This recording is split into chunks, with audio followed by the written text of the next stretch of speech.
Ya, iyalah. Ramai lagi rakyat yang lapor kat sana, kat luar sana, bukan peternak babi je.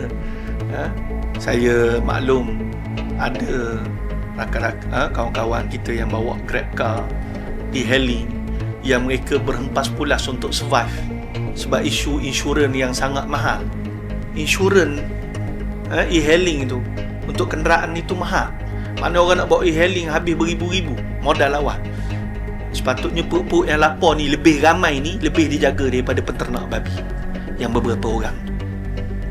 Jadi itulah respon saya.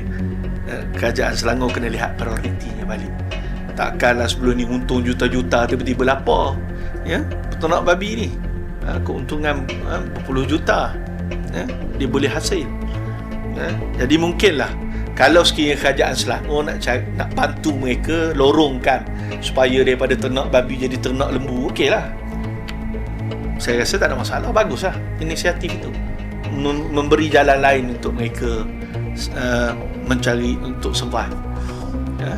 Tapi kalau nak bantu mereka ternak lagi babi sebab kesian mereka lapar, tak menasabah lah. Wallahu ta'ala alam.